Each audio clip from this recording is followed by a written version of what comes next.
Hello students, welcome to school जी। आज हम पढ़ेंगे हमारा चैप्टर 5 का लेक्चर 3, जिसमें हम आपके लिए लेकर आए हैं आपकी एनसीईआरटी के चैप्टर 3 में जितने भी क्वेश्चंस दिए गए हैं उन सभी क्वेश्चंस के सॉल्यूशन। तो चलिए शुरू करते हैं हमारी एक्सरसाइज का सॉल्यूशन। सबसे पहला क्वेश्चन है, which of the following statements is not a correct statement about the trends when going from left to right. Left to right means आप पीरियड में मूव कर रहे हैं across the periods of the periodic table. So पहला है, the elements become less metallic in nature. हमें बताना है कि not correct, which is wrong one. तो दिस इज करेक्ट, क्योंकि जब आप लेफ्ट टू राइट मूव करते हैं तो मेटल्स कैरेक्टर जो होता है वो कम होने लगता है, तो that means this is correct. The number of valence electron increases. Yes, number of valence electron increase करते हैं. The atoms lose their electron more easily. ये गलत है. This is a wrong statement, क्योंकि जैसे जैसे आप पीरियड में लेफ्ट टू राइट मूव करते हैं एटम के गेन करने की इलेक्ट्रॉन को टेंडेंसी बढ़ती है, इलेक्ट्रोनेगेटिविटी बढ़ती है, तो इसीलिए this is the wrong statement. और इस क्वेश्चन के according this is the right option. The oxides become more acidic. Non-metallic आपका कैरेक्टर बढ़ता है और non-metallic oxides are the acidic oxides. So इसीलिए ये भी स्टेटमेंट सही है, तो option this will be wrong. So the correct answer is option C. Move करते हैं next question. Element X forms a chloride with the formula XCl2, which is a solid with a high melting point. X would most likely to be in the same group of the periodic table, that is sodium, magnesium, aluminium and silicon. XCl2, that means the valency of the element X should be 2. इसकी valency जो है वो 2 होनी चाहिए, क्योंकि chlorine की valency 1 होती है। अब आप इन सभी के इलेक्ट्रॉनिक कॉन्फ़िगरेशन करके देखें तो सोडियम का 11 होता है एटॉमिक नंबर 281, इसकी वैलेंसी 1 है जो कि बनाता है NaCl। मैग्नीशियम 282 12 एटॉमिक नंबर है, ये बनाता है हमारा magnesium chloride, that is MgCl2। Aluminium 283, ये बनाता है AlCl3। एंड सिलिकॉन जिसका 14 होता है atomic number 284 SiCl4। So the correct answer is option B. Next question, which element has, ये हमें 5 स्टेटमेंट्स दिए हैं, हमें बताना है कौन सा एलिमेंट। सबसे पहला, 2 shells both of which are completely filled with electrons. किसके पास 2 शेल्स हैं और दोनों की दोनों कंप्लीटली फुलफिल्ड हैं। तो देखिए सबसे पहला, 2 shells both of which are completely filled with electrons, that is neon. Neon हमारी इनर्ट गैस है, इसका एटॉमिक नंबर है 10 और इसका इलेक्ट्रॉनिक कॉन्फ़िगरेशन है 28। 2 शेल्स हैं Kl और दोनों की दोनों कंप्लीटली फुलफिल्ड हैं। नेक्स्ट देखते हैं द इलेक्ट्रॉनिक कॉन्फ़िगरेशन 282। किसका इलेक्ट्रॉनिक कॉन्फ़िगरेशन 282 है? That means this is 12 magnesium. Magnesium is the element. A total of 3 shells with 4 electron in its valence shell. 4 electrons हैं वैलेंस शेल में। तो देखिए सबसे पहले तो ये C है आपका। सबसे पहले तो आप क्या करेंगे, KLM, जो 4th आप रिपीट, जो आपकी वैलेंस शेल है उसमें 4 इलेक्ट्रॉन्स हैं और इससे पहले वाली सारी की सारी कंप्लीटली फुलफिल्ड होनी चाहिए। तो 28, दैट मीन्स ये हमारी सिलिकॉन जिसका एटॉमिक नंबर होता है 14। Next, total of 2 shells, that means Kl with 3 electrons in its valence shell। 3 electron, इसके पहले वाली K जिसमें मैक्सिमम 2 इलेक्ट्रॉन्स जा सकते हैं, तो 2 + 3 दैट इज 5 और ये है हमारा boron. Twice as many electrons in its second shell as in its first shell। तो यहाँ पर आपको K और L twice as many electrons in its second shell, यानी कि जितने आपके K में हैं उससे डबल हमारे L में है। तो K में मैक्सिमम आपके 2 हो सकते हैं और इसके डबल हैं आपके 4, तो ये है आपका 2 + 4 दैट इज 6, जो कि है आपका कार्बन। नेक्स्ट क्वेश्चन देखते हैं, what property do all the elements in the same column of the periodic table as boron have in common. तो इस क्वेश्चन में आपको ये पूछा गया है कि सेम कॉलम जिसमें आपका बोरोन एग्जिस्ट करता है, उन सभी एलिमेंट्स की क्या प्रॉपर्टीज होंगी जो कि कॉमन होंगी। तो बोरोन आपका 5 एटॉमिक नंबर होता है, इसका इलेक्ट्रॉनिक कॉन्फ़िगरेशन है 2 3। अब जितने भी आपके सेम कॉलम के आपके जो एलिमेंट्स होंगे उन सभी के वैलेंस शेल में 3 इलेक्ट्रॉन होंगे। This is the very important property जो सारे के सारे एलिमेंट सेम कॉलम में कॉमन होगी। Valence electrons will be same through out the column. Through out the column means same group में। सेम ग्रुप में हमारे जो वैलेंस इलेक्ट्रॉन्स होते हैं वो इक्वल होते हैं, सेम होते हैं। अगर बोरोन के पास 3 इलेक्ट्रॉन्स है वैलेंस में, तो सभी के पास 3 इलेक्ट्रॉन ही होंगे वैलेंस शेल में। नेक्स्ट देखते हैं, what property do all the elements in the same column. Same column की बात हो रही है, that means same group of the periodic table as fluorine have in common. Fluorine, इसका एटॉमिक नंबर होता है 9 2 7, यानी कि जितने भी एलिमेंट्स होंगे इस सेम ग्रुप के, उन सभी के जो वैलेंस इलेक्ट्रॉन्स हैं वो 7 ही होंगे। Valence electron will be 7 for all the elements. उन सभी एलिमेंट्स जो कि सेम ग्रुप में एग्जिस्ट कर रहे हैं। तो फ्लोरीन, क्लोरीन, ब्रोमीन, आयोडीन, इन सभी के पास वैलेंस इलेक्ट्रॉन में 7 इलेक्ट्रॉन होंगे। और दूसरी एक इंपॉर्टेंट बात कि इनकी जो वैलेंसी होगी वो 1 होगी। वैलेंस इलेक्ट्रॉन्स विल बी 7, लेकिन जो वैलेंसी होगी दैट विल बी 1, क्योंकि इसके आउटर मोस्ट में 7 है, तो दैट विल एक्सेप्ट 1 इलेक्ट्रॉन। इसकी टेंडेंसी जो है वो एक्सेप्ट करने की इलेक्ट्रॉन की बहुत ज्यादा है, इसीलिए ये बहुत ज्यादा इलेक्ट्रोनेगेटिव होगा। फ्लोरीन जो होगा वो सबसे ज्यादा इलेक्ट्रोनेगेटिव होगा, क्योंकि इसकी आउटर मोस्ट में 7 इलेक्ट्रॉन्स हैं। जैसे जैसे आप टॉप टू बॉटम जाएंगे, इलेक्ट्रोनेगेटिव कैरेक्टर जो होता है वो डिक्रीज होगा। Next, an atom has electronic configuration 287। इसका एटॉमिक नंबर क्या है? एटॉमिक नंबर आप सभी को जोड़ दीजिएगा, सम कर दीजिए। 2 + 8 + 7 17, जो कि आपका क्लोरीन का एटॉमिक नंबर है। To which of the following elements would it be chemically similar? किसके सिमिलर होगा?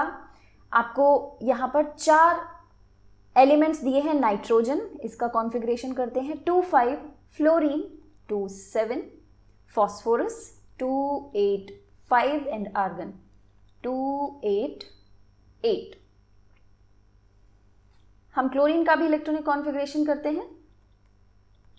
अब आपसे पूछा है कि which element will be chemically similar, जिसका इलेक्ट्रॉनिक कॉन्फ़िगरेशन इससे रिजेंबल करेगा।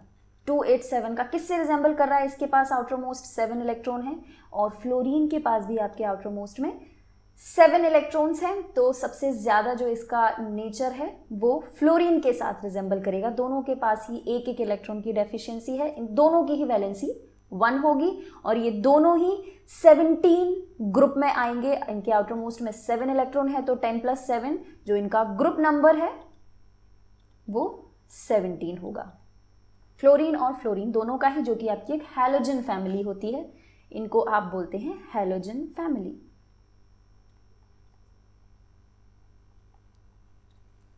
नेक्स्ट क्वेश्चन देखते हैं, the position of 3 elements A, B, C in the periodic table are shown below. Group 16 और ग्रुप 17 में 3 एलिमेंट्स आपको दिखाए गए हैं। आपसे पूछे गए हैं कुछ क्वेश्चंस इस पीरियोडिक टेबल से related. State whether A is metal और नॉन मेटल। तो हमें पता है जब आप पीरियड में मूव करते हैं लेफ्ट टू राइट, तो आपका मेटेलिक कैरेक्टर डिक्रीज होता है। टॉप टू बॉटम जाते हैं तो मेटेलिक कैरेक्टर इंक्रीज होता है।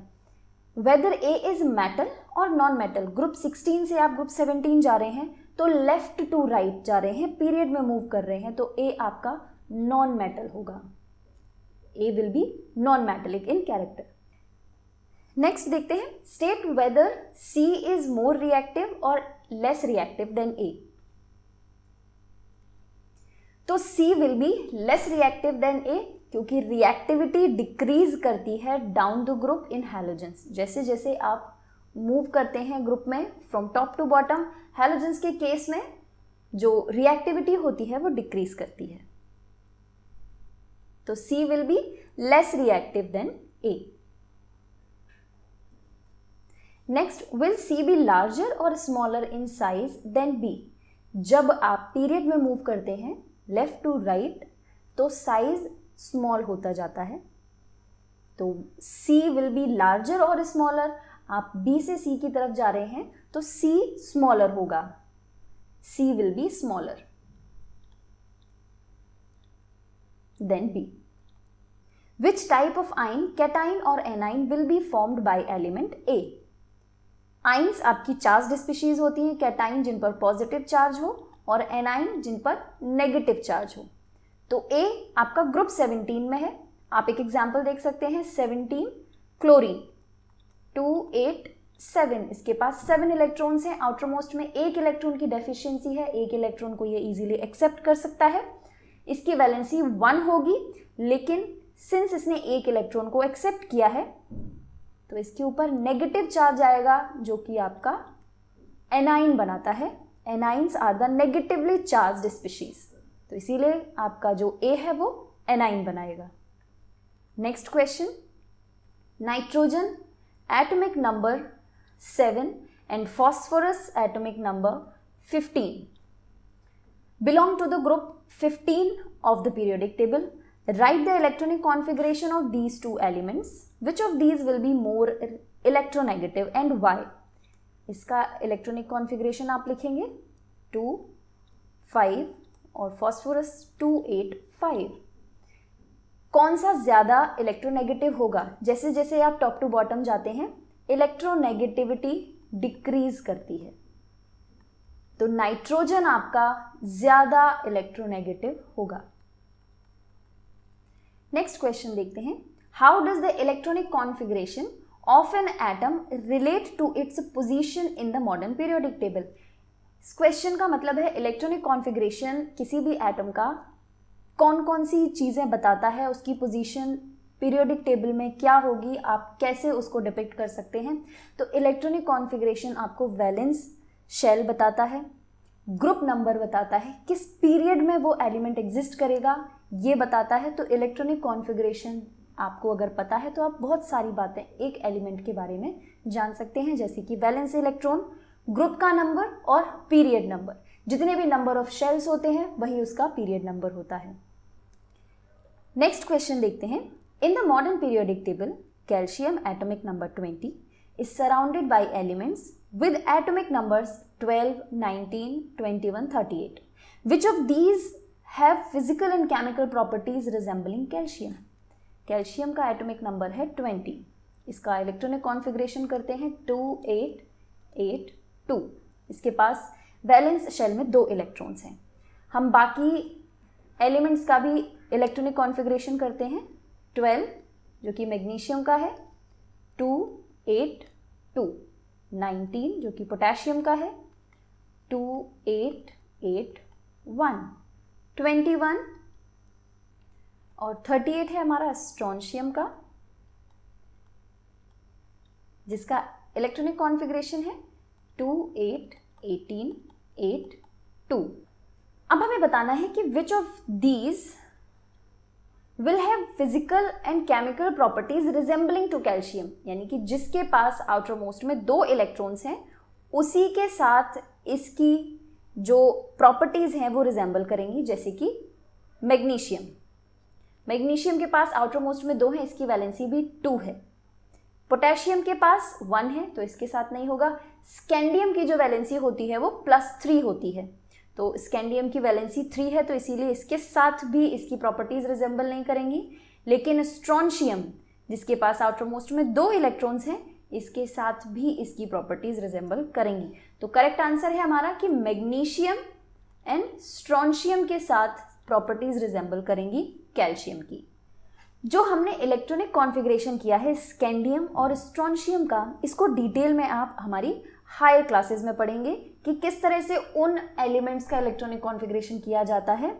बाकी आपको जो बहुत बड़ी स्कीम हमने हमारे सेशंस में पढ़ी है SchoolG के साथ, आप उनको डिटेल में पढ़ेंगे तो आपको क्लियरली समझ में आ जाएगा कि आप कैसे शेल्स में इलेक्ट्रॉनिक कॉन्फ़िगरेशन कर सकते हैं।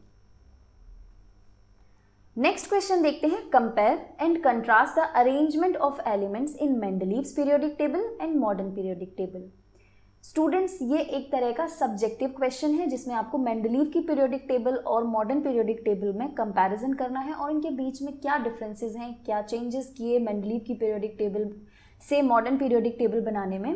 तो ये आप डिटेल में हमारा लेक्चर 1 जिसमें आपको मेंडलीव्स पीरियोडिक टेबल के बारे में पता चलेगा और लेक्चर 2 जिसमें आपको मॉडर्न पीरियोडिक टेबल के बारे में हमने डिस्कस किया है, उन लेक्चर को आप देखेंगे तो आपको क्लियरली समझ में आ जाएगा। तो स्टूडेंट्स, ये था हमारा chapter 5 periodic classification of elements, जिसमें हमने लेक्चर 1 में डॉबर्नियर tried, Newlands law of Octave, Mendeleev's periodic table, lecture 2 में द मॉडर्न पीरियोडिक टेबल और ट्रेंड्स क्या है, किस तरह से प्रॉपर्टीज चेंज होती हैं इन अ ग्रुप और इन द पीरियड किसी भी पर्टिकुलर एलिमेंट की।